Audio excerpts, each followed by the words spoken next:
Students हम बात करेंगे एंगल बिटवीन टू लाइन और इसके हम जनरल फॉर्म के ऊपर बात करेंगे। ठीक है, तो इससे प्रीवियस चैप्टर के अंदर हमने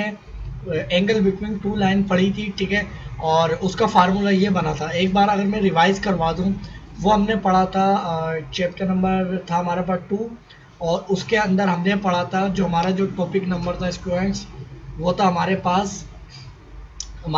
था 2.10। ठीक है, तो हमारे पास ये टॉपिक था, हमने पढ़ा था। ठीक है, तो अब मैं एक बार रिवाइज करवा लेता हूँ इधर। ठीक है ना, अगर मैं इधर रिवाइज करवा लूँ हमने क्या पढ़ा था, और अगर मैं एक और स्ट्रेट लाइन ले लूँ। ठीक है, तो मैंने कहा था कि अगर मेरे पास एक लाइन ऐसे पास कर रही हो, ठीक है, और दूसरी लाइन मेरे पास कुछ इस तरह से पास कर रही हो, ठीक है, और इस लाइन को मैं कलर चेंज कर लेता हूँ। ठीक है, तो मैंने कहा था कि ये वाला जो थीटा एंगल होगा, ये हम किस तरह से फाइंड आउट कर पाएंगे। तो फिर हमने बाय एक्सटीरियर थ्योरम हमने कहा था कि ये वाला एंगल, और अगर इसको एक पूरी ट्रायंगल हम कंसीडर करें ऐसे, ये वाली ट्रायंगल, तो ये वाला जो एंगल हमारे पास अल्फा या कोई भी एंगल होता है, तो ये हमारे पास इस एंगल को छोड़ के अंदर वाले ये वाला यानी ये बीटा एंगल, ठीक है ना, यानी ये बीटा प्लस ये थीटा यानी ये वाला एंगल और प्लस बीटा, ये हमारे पास अल्फा के बराबर होगा। फिर हमने कहा था कि अगर हम जो थीटा चाहे होगा तो मेरे पास क्या हो जाएगा, अल्फा माइनस बीटा, ऐसा ही होगा ना। तो अब फिर हमने ये बात कही थी कि ये हमारे पास जो फार्मूला है वो कैसे आया, यानी अब हमारे पास सिंपली ये फार्मूला लिखा हुआ है भाई। हमारे पास जब ये सिंपल फार्मूला है, तो अब कौन सी चीज़ किस में से माइनस करवाएंगे, कौन सा एंगल किस में से माइनस होगा। तो देखिए, ये वाला जो एंगल है आपको पता है ये ग्रेटर 90 डिग्री बनता है। ठीक है ना, इसकी इंक्लिनेशन है, और ये वाला हमारे पास क्या होता है, लेस 90 डिग्री बनता है। तो अब आपको समझ में आ रही है कि बड़े एंगल है जो है, यानी जो लाइन हमारे पास जो है ना बड़ा एंगल बना रही है, यानी वो अल्फा वाली लाइन है। ठीक है, और माइनस कौन सी हो रही है, छोटी लाइन। तो इसका मतलब है कि हमारे पास जो बड़ा एंगल बना रही है ये वाली लाइन हमारे पास क्या होगी, एम होगी। ठीक है, देखिए अब मर्जी नहीं, आप इसको M1 ही बना, हो सकता है आप 2 बना लो, मगर करना ये है सिर्फ जब भी आप टेन थीटा लिखेंगे तो आप हमेशा ये वाला एंगल जब भी निकालेंगे, ये फार्मूला हमने पढ़ा था, तो आप कौन सी लाइन की इक्वेशन को, उसकी स्लोप, ये M2 क्या है, स्लोप है, तो कौन सी स्लोप को किस में से स्लोप निकालेंगे, तो आपके पास जो लाइन बड़ा एंगल बना रही होगी यानी 90 डिग्री बना रही होगी, उसके अंदर से जो छोटी यानी हमारे पास जो लेस 90 डिग्री एंगल बना रही होगी उसको माइनस करवाएंगे। ठीक है ना, यानी हमारे पास ये वाली लाइन क्या होगी, ये हमारे पास होगी M2 स्लोप हो जाएगी इसकी M1, तो हमारे पास क्या हो जाएगा, M1 के अंदर से माइनस करवाएंगे हम M2। ठीक है, और बाकी नीचे हमारे पास क्या, +2। दूसरी चीज़ एक और, अब हमारे पास सिंपली ये तो हमने देख के बता दिया कि भाई हमारे पास, हमने तो इसको ग्राफिकली देख लिया कि भाई ये जो हमारे पास एल एम, जहाँ पर हमारे पास ये जो M1 है, ये हमारे पास क्या कर रही है, ये बड़ा एंगल बना रही है। ठीक है, ठीक है ना, यानी हमारे पास ये बड़ा एंगल बना रही है, और जो हमारे पास यानी ग्रेटर 90 डिग्री एंगल बना रही है, और जो हमारे पास ये जो बीटा एंगल जो बना रही है M2 स्लोप जो है, वो हमारे पास स्मॉल एंगल बना रही है विद रिस्पेक्ट टू इस वाले एंगल के मुताबिक। ठीक है ना, तो अभी तो हमने देख लिया, तो हमने फौरन से कह दिया कि भाई हम माइनस करवाएंगे अल्फा एंगल के अंदर से, यानी हमारे पास ये जो बड़ा एंगल वाली जो स्लोप है, उस स्लोप के अंदर से हम माइनस करवाएंगे, जो कि हमारे पास एक कम इंक्लिनेशन बता रही है, जो कम एंगल बना रही है, उसकी स्लोप को माइनस करवाएंगे जो कि बड़ा एंगल बना रही है। ठीक है ना, तो अब बिना ग्राफिकली कैसे पता चलेगा, तो मैंने आपको शुरू के अंदर ही बताया था कि हमारे पास जब किसी लाइन की जो स्लोप होती है वो माइनस में आती है, स्लोप स्लोप अगर हमारे पास जो भी नंबर में आए, सही है ना, नंबर में आने के बाद अगर मेरे पास जैसे कोई स्लोप आ रही है, वो हमारे पास माइनस में आ रही है, तो इसका मतलब है माइनस क्या बताता है कि वो जो एंगल बना रही है वो ग्रेटर, जो थीटा बनाएगी वो ग्रेटर 90 डिग्री होगा। ठीक है, और जो हमारे पास स्लोप पॉजिटिव होगी, तो उसका मतलब है उसका जो थीटा होगा वो लेस 90 डिग्री होगा। ठीक है, तो सिंपली आपको करना क्या होता है कि आपको जब भी आप क्वेश्चन देखेंगे तो आपको पता चल जाएगा कि भाई अगर आपके पास M1, आपके पास कोई M1 स्लोप लिखी हुई है, आपके पास मिसाल के तौर पे कोई M1 है। ठीक है, और m1 स्लोप लिखी हुई है, इस चीज़ को बल्कि मैं इरेज करता हूँ ऐसे, ठीक है। आपके पास कोई स्लोप लिखी हुई है, आपके पास कोई स्लोप लिखी हुई है, ये मिसाल के तौर पे लिखी हुई है आपके पास -2, ठीक है। और -2 नहीं लिखी हुई है, बल्कि मैं कह रहा हूँ आपके पास ये जो लिखी हुई है ये 2 लिखी हुई है, और m2 जो है वो स्लोप आपके पास क्या लिखी हुई है, -1, ठीक है, -1 लिखी हुई है। अब ये जो स्लोप जिस लाइन की बननी है, तो इसका मतलब है ये क्या बना रही है, बड़ा एंगल बना रही है, 90 से ग्रेटर एंगल बना रही है, और ये 90 से लेस एंगल बना रही है वाली। तो मैंने क्या कहा था कि जो जिसकी स्लोप जिस लाइन की स्लोप ग्रेटर होती है उसके अंदर से हम क्या करवाते हैं, जो हमारे पास कम एंगल बना रही होती है, लेस 90 डिग्री एंगल जो बना रही होती है, उस लाइन की स्लोप को माइनस करवाते हैं। यानी हमारे पास जो फार्मूला बनेगा वो क्या बनेगा, हमारे पास जो फार्मूला बनेगा वो हमारे पास इस तरह से बनेगा कि हमारे पास टेन थीटा, और हमारे पास माइनस किसको करवाएंगे, अब हम करवाएंगे माइनस ये बड़े एंगल की स्लोप जो कि हमारे पास क्या है, m2 है। ज़रूरी नहीं है m1 से आप m2 माइनस करवाओ, बस ये याद रखना है कि जो बड़ा एंगल बना रही होती है उसके अंदर से हम माइनस करवाएंगे जो कम एंगल बना रही होती है, ठीक है। यानी सिंपल अल्फाजों में, यानी माइनस जो हमारे पास निगेटिव स्लोप के अंदर से हम माइनस करवाएंगे पॉजिटिव स्लोप, ठीक है ना, इस तरह से। तो अब जो भी आएगा फिर आप लिखेंगे 1 प्लस, और इन दोनों को क्या करवाएंगे, इनका जो भी होगा आप सोल्व करेंगे, ठीक है ना। तो अब देखिए ये तो हमारे पास आ गई, अब इसकी जनरल फॉर्म क्या होगी इसके ऊपर बात कर रहे थे। जनरल फॉर्म देखिए स्टूडेंट्स हमारे पास जो होगी, अगर मैं यहाँ पर लिखूँ हमारे पास इसकी जनरल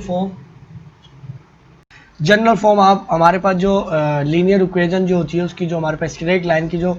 जनरल फॉर्म होती है वो हमारे पास क्या होती है, ax, ठीक है, हमारे पास प्लस by प्लस हमारे पास c इक्वल टू 0, ये हमारे पास होती है, ठीक है। अब हमारे पास जब दो इक्वेशन होगी तो जाहिर से बात है हम इसको क्या कहेंगे, दो इक्वेशन लेंगे, ठीक है, हमारे पास by, ठीक है, और हमारे पास प्लस c इक्वल टू 0, ठीक है, हमारे पास क्या होगी, इक्वल टू 0, ठीक है। अब हमारे को जब हमें ये बात मालूम है, अब इसके अंदर ये हमारे पास क्या होगी, x1, और ये सॉरी हमारे पास a1 b1 और ये c1, ठीक है, और हमारे पास क्या होगी a2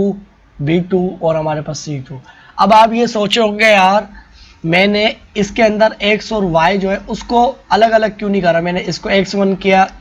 और इसमें इसको x1 करता और इसको x2 करता, मैंने इनको क्यों करा है। तो बात ये है कि ये हमारे पास ये जो इक्वेशन है हमारे पास साइमल्टेनियस लीनियर इक्वेशन है, ठीक है। साइमल्टेनियस लीनियर इक्वेशन का क्या मतलब होता है कि इसके अंदर जो x और y वेरिएबल आ रहे हैं वो एक ही वक्त में हमारे पास दोनों जो लाइन होंगे उसके किसी एक पॉइंट को सेटिस्फाई करेंगे। मतलब ये हुआ कि अगर हमारे पास कोई लाइन ऐसे पास कर रही है और एक लाइन ऐसे पास कर रही है तो देखिए कोफिशिएंट अलग अलग होंगे, मगर अगर मैं सिर्फ इस एक पॉइंट की बात करूं या अगर मैं पॉइंट करूं तो इन दोनों लाइनों के अंदर क्या है, कॉमन है। तो इसका मतलब है कि ये x और y जो है वो ये वाला पॉइंट है, ये x और y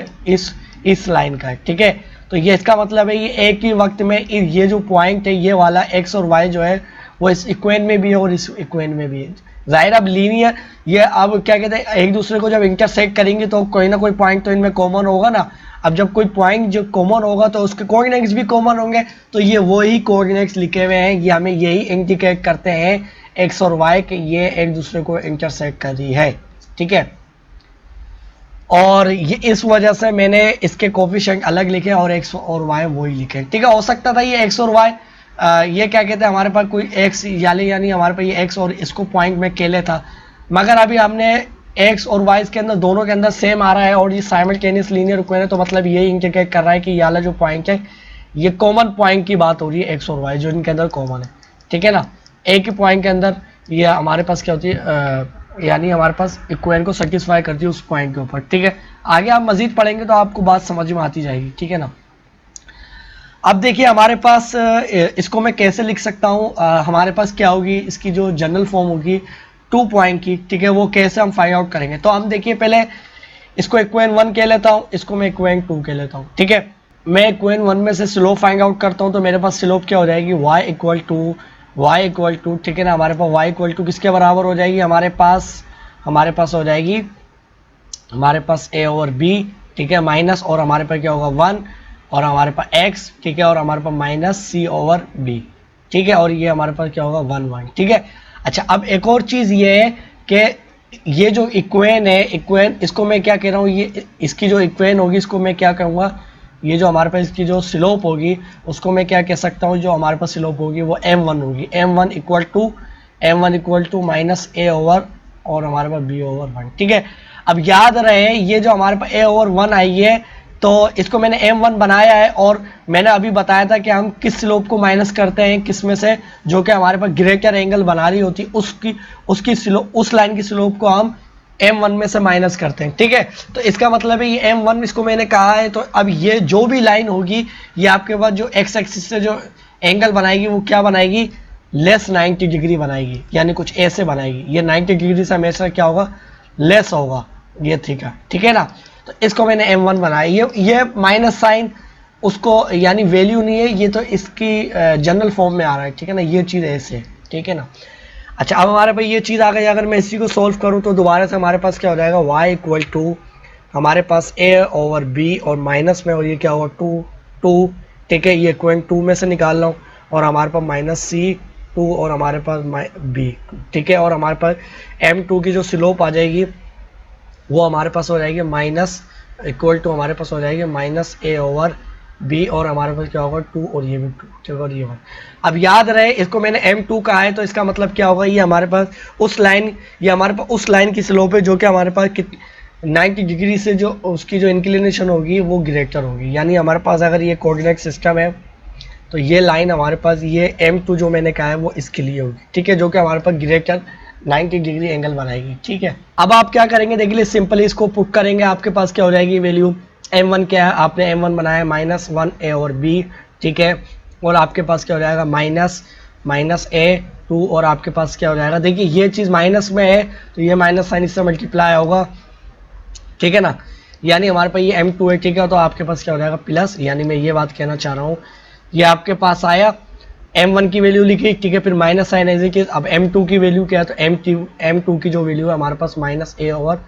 और ये हमारे पास b2, तो ये माइनस साइन मल्टीप्लाई होकर प्लस हो जाएगा, तो मैं क्या लिख सकता हूँ a2 और हमारे पास क्या हो जाएगा b2 और डिवाइडेड बाय 1 माइनस हमारे पास क्या हो जाएगा, अब हमारे पास देखिए m1 भी क्या है माइनस में और m2 भी क्या है माइनस में, ठीक है, और जब ये दोनों मल्टीप्लाई होंगे तो हमारे पास क्या हो जाएगा, पॉजिटिव हो जाएंगे, जो कि हमारे पास क्या हो जाएगा, हमारे पास a1 a2 डिवाइडेड बाय हमारे पास b1, बल्कि मैं इसको यहीं पर ही लिख लेता हूँ ना, a1 a2 और डिवाइडेड बाय b1 b2, ठीक है, ये हमारे पास दोनों मल्टीप्लाई हो रहे थे, ये आपस में नेगेटिव थे तो कैंसिल हो गए, ठीक है ना। अच्छा अब मैं क्या करूँगा, देखिए जनरल फॉर्म बना रहा हूँ मैं, ठीक है ना, ताकि हम आसानी से फाइंड आउट करें। हमारे पास क्या हो जाएगा, देखिए अब मुझे ये करना है कि इसके डिनोमिनेटर सेम बनाने इन सबके, ये हमारे पास 2 था, अब देखिए मैं चाह रहा हूँ कि इसके मैं डिनोमिनेटर 7 लिख सकूँ, तो मेरे को क्या करना होगा कि इधर मुझे b1 मल्टीप्लाई करवाना पड़ेगा, तो ऊपर भी b1 मल्टीप्लाई करवाना पड़ेगा, इधर मैं क्या लेकर आऊँगा b2, तो ऊपर भी क्या मल्टीप्लाई करवाना पड़ेगा b2। अब इधर मेरे पास इसको मैं सेम लिखना चाह रहा हूँ, तो मेरे पास क्या हो जाएगा b1 और b2, तो ऊपर भी मल्टीप्लाई करवाना पड़ेगा b1 और b2, ठीक है। इसको कैसे कर सकते हैं मजीद, हमारे पास क्या हो जाएगा tan थीटा इक्वल टू हमारे पास क्या हो जाएगा, देखिए माइनस a1 और क्या हो जाएगा b2, ठीक है, और हमारे पास प्लस a2, ठीक है, और हमारे पास क्या हो जाएगा b1, ठीक है, और होल डिवाइडेड बाय ये भी b2 b1, तो मैं लिख सकता हूँ b1 और ये b2, ठीक है, और हमारे पास डिवाइड क्या हो रहा है ये चीज़, तो ये चीज़ अब हमारे पास क्या है, हमारे पास है ये हमारे पास है b1 और हमारे पास b2, ठीक है, प्लस हमारे पास क्या है a1 और हमारे पास क्या है a2, और ये इसका भी डिनोमिनेटर इसका भी डिनोमिनेटर सेम है, तो इकट्ठा करके लिख लो, हमारे पास क्या हो जाएगा b1 और हमारे पास क्या हो जाएगा b2, ठीक है, ऐसा ही है। देखिए अब ये इसका रेसिप्रोकल में जब कर लूँगा तो मेरे पास क्या हो जाएगा, देखिए मेरे पास हो जाएगा tan थीटा इक्वल टू, अब मैं क्या करता हूँ ये पॉजिटिव वाली चीज़ को पहले इधर लिख लेता हूँ, मेरे पास क्या हो जाएगा a2 b1 माइनस को इधर लिख लेता हूँ ताकि एक तरतीब अच्छी हो जाए, ठीक है, और हमारे पास क्या हो जाएगा a1 और हमारे पास क्या हो जाएगा b2 और डिवाइडेड बाय हमारे पास क्या हो जाएगा b1 और b2, ठीक है, मल्टीप्लिकेशन के साइन में कन्वर्ट करेंगे तो b1 और b2 इधर आ जाएगा और डिवाइडेड बाय हमारे पास क्या हो जाएगा, देखिए a को मैं पहले लिखता हूँ ताकि हमारे पास एक तरतीब चले, ठीक है, और हमारे पास प्लस और B1 और हमारे पास क्या हो जाएगा B2, ये कैंसिल। तो हमारे पास सिर्फ क्या बचेगा, हमारे पास बचेगा tan theta is equal to A2 B1 minus A1 और B2, ठीक है। और हमारे पास ये क्या बचा है, हमारे पास बचा है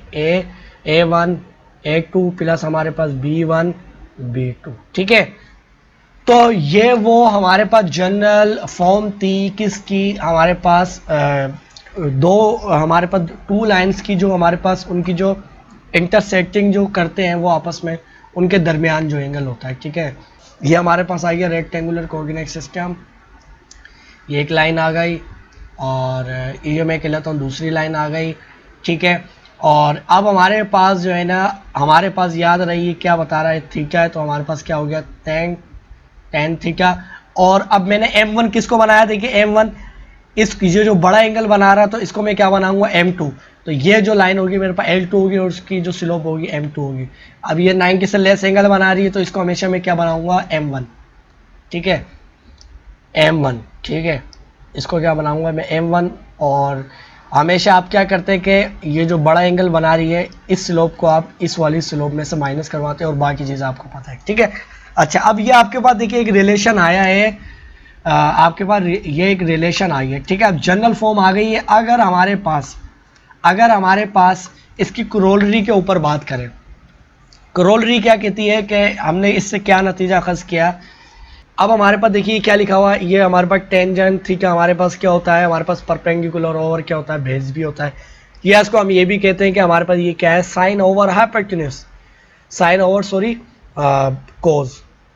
ठीक है। अब इसका मतलब क्या है, ये चीज़ हमारे पास कोज साइन लिखी हुई, ये चीज़ क्या लिखी हुई, कोज लिखी हुई है। अब मैं क्या करता हूँ, इफ हमारे पास A2 B1 माइनस A1 और B2 इक्वल टू ज़ीरो हो जाती है, और हमारे पास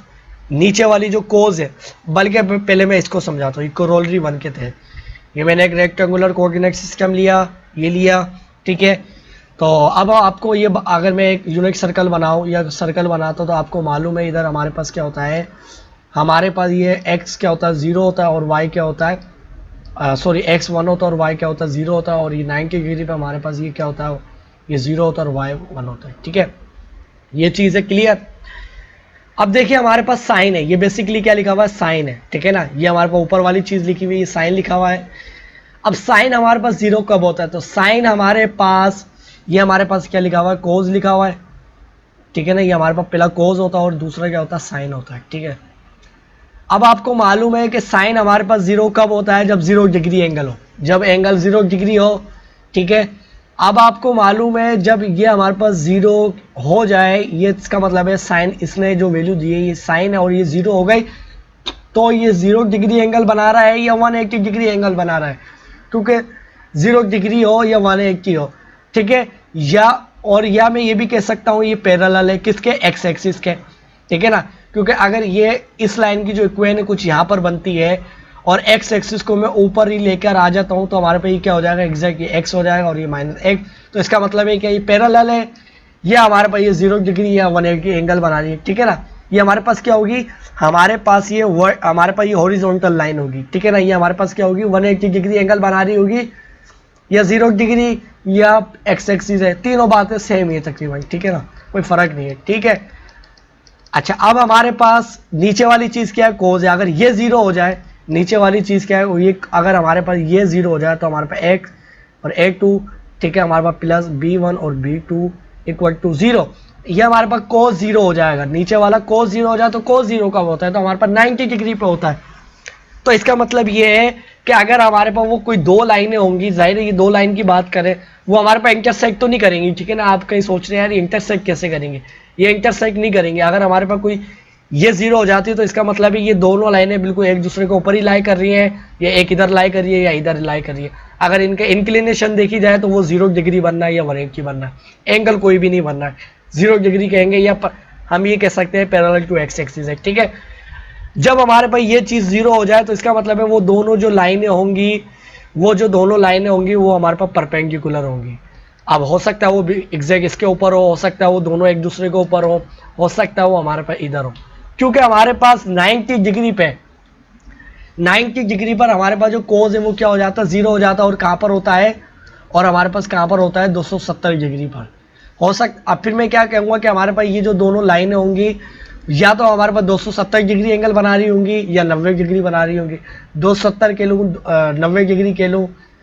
ठीक है ना, बात एक ही है। या इसको मैं परपेंडिकुलर के लूँ, हो सकता है वो ऐसे हो। अगर मैं इनका एंगल देखूँ, ये हमारे पास कितना बनना है, 90 डिग्री बनना है, इसका भी 90 डिग्री बनना है, ठीक है। इसको या परपेंडिकुलर भी कह सकता हूँ, या अगर मैं पूरा एंगल देखूँ तो ये हमारे पास 270 बनना है। सारी चीज़ें एक ही, इससे कोई फर्क नहीं पड़ा, ठीक है। तो ये इसकी कोरोलरी कहती है। आपको बात समझ में आ गई होगी, ठीक है ना। आप खुद से भी प्रैक्टिस किया जाएगा। और अगर मैं इसको मैट्रिक्स फॉर्म में लिख दूँ तो मैट्रिक्स फॉर्म में मैं कैसे लिख सकता हूँ, देखिए हमारे पास क्या था, ये B1 और हमारे पास क्या हो जाएगा B2, ठीक है, इक्वल टू 0 जब हमारे पास होगा, ठीक है ना। तो ये हमारे पास क्या होगी, इधर मैं लिख सकता हूँ parallel to x axis, x, बल्कि मैं इसको लिख ही देता हूँ, parallel to x axis. Lines जो दोनों लाइंस होंगी parallel to x axis, x axis, x axis. और ये जब हमारे पास 0 होगा तो ये हमारे पास क्या होगा, परपेंडिकुलर, ये हमारे पास क्या होगा, परपेंडिकुलर टू एक्स एक्सिस या पैरेलल टू वाई एक्सिस। बात एक ही है दोनों, ठीक है, पैरेलल टू वाई एक्सिस, ठीक है। कहीं से भी बात करूं, उधर से करूं, इधर से करूं, सारी बातें तकरीबन एक ही जगह पर आएंगी, ठीक है ना, परपेंडिकुलर करूं या कुछ भी, ठीक। मैट्रिक्स फॉर्म में हमारे पास क्या होगी, देखिए पहले की अगर मैं लिखूं मैट्रिक्स फॉर्म वो क्या होगी हमारे पास, बल्कि इसको मैं थोड़ा सा ड्रैग डाउन करता हूँ इस चीज़ को, ठीक है ना, ताकि मैं अपनी बात को इधर सही बयान कर सकूँ, ठीक है। इसको मैं क्या लिख सकता हूँ कि हमारे पास जो है ना, इसको मैं दो तरीक़ों से लिख सकता हूँ। कैसे लिख सकता हूँ मैं इसको हम मैट्रिक्स फॉर्म में लिख सकते हैं। हमारे पास A1, ठीक है, और हमारे पास क्या हो जाएगा A2, ठीक है, और हमारे पास नीचे क्या आ जाएगा B1, और हमारे पास क्या आ जाएगा B2, ठीक है। आप जब इसको देखेंगे, अगर ये आप इसको मैट्रिक्स फॉर्म में ऐसे चेक कर लीजिए, आप उसके कोफिशिएंट निकाल के, अगर ये 0 है तो इसका मतलब क्या है, ये पैरेलल टू एक्स एक्सिस है, यानी हमारे पास ये लाइनें कुछ ऐसे होंगी, ठीक है। और नीचे वाली जो चीज़ है, और अगर हमारे पास ये जो चीज़ है, ये वाली जो चीज़ है, अगर हमारे पास ये होती है, हमारे पास A1 और हमारे पास क्या होती है B1, ठीक है, और हमारे पास क्या हो जाएगी माइनस B2 और हमारे पास A2, ठीक है, और ये इक्वल टू हमारे पास 0 हो गई। तो इसका मतलब क्या है, ये हमारे पास क्या है, हमारे पास पैरेलल टू वाई एक्सिस है, ठीक है। अच्छा, अब हमारे पास जो है ना, हमें इससे एक और बात ये पता चली कि अगर हमारे पास कोई दो लाइनें होती हैं, ठीक है, और ये हमारे पास क्या होगी x प्लस हमारे पास b और हमारे पास प्लस c इक्वल टू 0, और ये एक और है हमारे पास x प्लस हमारे पास b y और हमारे पास प्लस c इक्वल टू 0, ठीक है। इसको मैं कह लेता हूँ ये 1 और इसको कह लेता हूँ 2, और इसको मैं कहूँगा x1 और इसको कहूँगा y1, ठीक है। क्योंकि अब मैं ये बात कर रहा हूँ कि ये जो दोनों लाइनें आपस में से पास नहीं करेंगी, ये हमारे पास हो सकता है ऐसे हो, यदि इंटरसेक्ट नहीं करेंगे तो फिर जाहिर सी बात है ये साइमल्टेनियस लीनियर इक्वेशन नहीं है, एक दूसरे के पास नहीं करें तो इनमें कोई भी x और y कॉमन नहीं है। जब भी मैं अलग अलग लिखता हूँ तो ये क्या होगा x2 और ये होगा y2, ठीक है। अगर हमारे पास ये दो इक्वेशन हो कुछ इस तरह से और उनके जो कोफिशिएंट है वो सेम हो, जैसे देखिए इसका भी कोफिशिएंट x1 का और y1 जो x और y जो इनका कोफिशिएंट सेम है, और इनका कोफिशिएंट अगर सेम हो तो इसका मतलब ये है कि हमारे पास जो है ना, हमारे पास क्या है, ये आपस में क्या होंगी, पैरेलल होंगी, आपस में क्या होंगी, पैरेलल होंगी। कैसे, देखिए अगर वो कैसे पैरेलल होंगी, ज़रा मैं आपको इधर दिखाता हूँ। आप इसको कैसे सॉल्व करेंगे, आपके पास y इंटरसेप्ट कैसा आएगा, y1 आपके पास इक्वल हो जाएगा, आपके पास क्या हो जाएगा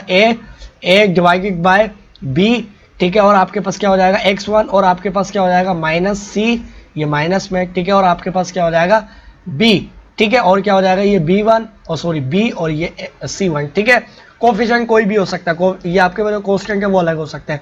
हम सिर्फ x और y के कोफिशिएंट की बात करें, अगर वो सेम हो तो वो क्या होंगी, आपस में पैरेलल होंगी, ठीक है ना। यानी स्लोप, जाहिर से बात है पैरेलल क्या होती है, अगर हमारे पास m1 की स्लोप बराबर हो m2 की स्लोप के साथ, तो इसका मतलब है कि हमारे पास l1 पैरेलल है किसके, l2 लाइन के, ठीक है। तो ये देखिए अगर मैं इधर से भी सेपरेट करूंगा y2 तो हमारे पास क्या हो जाएगा माइनस a ओवर b, और हमारे पास क्या हो जाएगा x2 माइनस हमारे पास ये हमारे पास 2 और हमारे पास क्या हो जाएगा b। तो ये देखिए इसकी और इसकी जो स्लोप है वो सेम है, तो इसका मतलब है ये पैरेलल होगी, जो मैं ये बात कह रहा था। अगर हमारे पास कोई भी इक्वेशन हो ठीक है, अलग अलग, और उनके हमारे पास x और y के जो कोफिशिएंट होंगे वो अगर सेम होंगे तो इसका मतलब है वो पैरेलल है। ठीक है, इसके बाद हमने पैरेलल लाइन की तो बात कर ली। अगर हमारे पास जब दो परपेंडिकुलर लाइन होंगी तो फिर उसकी इक्वेशन किस तरह होगी, तो देखिए हमारे पास अगर हमारे पास a1 हमारे पास एक इक्वेशन a1, हमारे पास a1 x प्लस हमारे पास b1y, ठीक है, प्लस c1 इक्वल टू 0। अगर हमारे पास ये इक्वेशन कोई एल लाइन की है और मुझे देखना है कि मेरे पास कोई L2 लाइन होगी जो कि इसके परपेंडिकुलर होगी, तो वो किस तरह होगी, तो उसमें होगा ये कि एज इट इज हमारे पास ये मैं लिखूंगा हमारे पास x और हमारे पास प्लस y, ठीक है, और हमारे पास प्लस c। अब ये c ज़रूरी नहीं है c1 हो सकता है c कोई सा भी हो, ठीक है ना, ज़रूरी नहीं है कि c यही वाला हो। तो इक्वल टू हमारे पास क्या होगा, इसको मैं कह लेता हूँ 0, ठीक है। अच्छा, अब हमारे पास ये कोई एक लाइन थी, वो हमें नहीं पता वो ऐसे है कैसे है, ठीक है ना। मैं बस ये देखना चाह रहा हूँ कि ये जिस लाइन की इक्वेशन है, हमारे पास कोई ये L1 लाइन है, ये हमारे पास कोई L1 लाइन है, इसके कोई परपेंडिकुलर लाइन होगी तो उसकी इक्वेशन क्या बनेगी, तो उसके अंदर होगा ये कि हमारे पास जो y के साथ जो साइन लगा हुआ होगा वो सबसे पहले क्या हो जाएगा, जो भी साइन होगा इसके साथ प्लस है तो इसका ऑपोजिट साइन दूसरी इक्वेशन में क्या हो जाएगा, माइनस हो जाएगा, दूसरी इक्वेशन में क्या हो जाएगा, माइनस हो जाएगा, ठीक है। और जो इस x के साथ वेरिएबल लगा हुआ है वो किसके साथ आ जाएगा, y के साथ, यानी अब हमारे पास ये हो जाएगा 1। और जो हमारे पास इस y के साथ वेरिएबल b लगा हुआ है वो हमारे पास किसके साथ आ जाएगा, x के साथ, इंटरचेंज हो जाएंगे यानी चेंज हो जाएंगे। अच्छा, अब हमारे पास ये वाली जो इक्वेशन बनी है हमारे पास bx माइनस a1 और ये हमारे पास 1 और हमारे पास y प्लस हमारे पास c1 इक्वल टू 0, ये हमारे पास जो लाइन होगी वो हमारे पास क्या होगी, इस L1 लाइन के परपेंडिकुलर होगी। ये जो L2 लाइन बनी है वो हमारे पास क्या है, परपेंडिकुलर होगी, ठीक है। देखिए मैं एक रियल टाइम क्वेश्चन लेके आपको बात समझाता हूँ कि हमारे पास मिसाल के तौर पे एक लाइन है, ठीक है, बल्कि मेरे पास कोई इक्वेशन हो 2x हमारे पास माइनस 5y और हमारे पास प्लस 2 इक्वल टू 0। अब हमारे पास ये कोई L1 लाइन की इक्वेशन हो, ठीक है, और हमारे पास कोई एक और इक्वेशन गिवन हो जिसमें हमारे पास क्या हो कि y के साथ, इस y के साथ जो साइन लगा हुआ है वो दूसरी साइन में क्या हो, अपोजिट हो, यानी ये माइनस में लगा हुआ है इसके साथ क्या हो, प्लस में हो, ठीक है। और हमारे पास ये जो फर्स्ट यानी L1 लाइन है इसके साथ जो वेरिएबल के साथ जो कांस्टेंट है वो y के साथ हो दूसरे में अंदर, ठीक है, तो हमारे पास ये 2 इसके साथ हो, ठीक है। और हमारे पास इधर x होगा, ठीक है ना, सिर्फ साइन किसका चेंज करेंगे, y का, और हमारे पास y के साथ जो वेरिएबल लगा हुआ है वो दूसरी इक्वेशन में किसके साथ हो,